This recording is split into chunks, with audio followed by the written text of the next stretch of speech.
هر ځل چې د زړه درزا کوله د هر ټکان سره د الله پاک شکر باید ادا کړي او په دې فکر وکړي که دغه د زړه درزا د الله پاک ودرئ ستا ژوند له منځه ځي. د ژبې ذایقه که د الله پاک درنه واخلي ته به له ژونده هیڅ خوند نشي اخیستلی. نو ځکه باید ته همیشه د الله پاک شکر ګزاره اوسې. شکر ادا کول د الله پاک د انسان مقام لا پسې لوړوي. الله پاک تر دې ډیر مستحق دی چې موږ شپه او ورځ شکر ادا کړو. د ستا د سترګو راپاک په یوه حالت باندې ودرېږي، که پټې ودرېږي او که خلاصې ودرېږي ته به څومره ورسره په عذاب وي.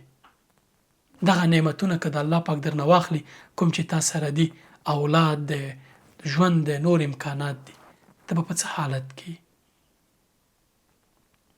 همیشه شکر گزاره اوسه. د زړه هر ټکان د دې مستحق دی چې موږ د الله پاک شکر ادا کړو. خپل اولادونو ته دا ور زده کړه چې همیشه شکر گزاره اوسي. ګیلې مه کوه خلکو ته د الله نه او نه خلکو ته د الله شکایت کوه. الله پاک ته ټول راز و نیاز کوه. همیشه منندوی اوسه. هغه انسانان چې منندوی دي، قرآن کریم کې هر ځای چې الله پاک د انسان کلمه کاروي ورپسې یو منفي صفت یادوي. و انسان ناشکره دی، انسان زمانه مخ اړوي، انسان دا کوي، انسان هغه دی. یا ایها الانسان ما غرک بربک الکریم. ته چې شي د خپل مهربان رب په مقابل کې غره کړی، د په څه شي غره یې؟ که دا د زړه ټکان دی درته الله پاک ودرئ ته به څه حالت سره مخ شي.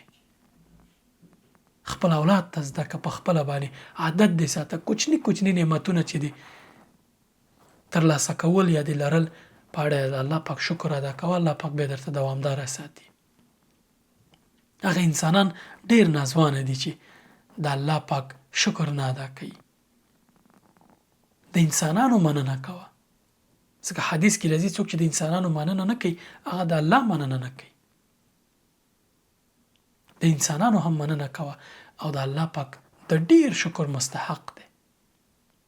که ته همیشه شکر گزاره بنده اوسې الله پاک د مقام نورم لوړوي.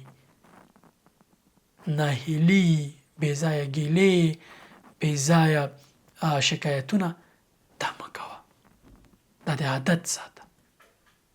په هر حالت کې شکر گزاره اوسه. ته وګوره چې ژوند دی څومره له خوشحالۍ او نعمتونو ډکېږي. السلام علیکم.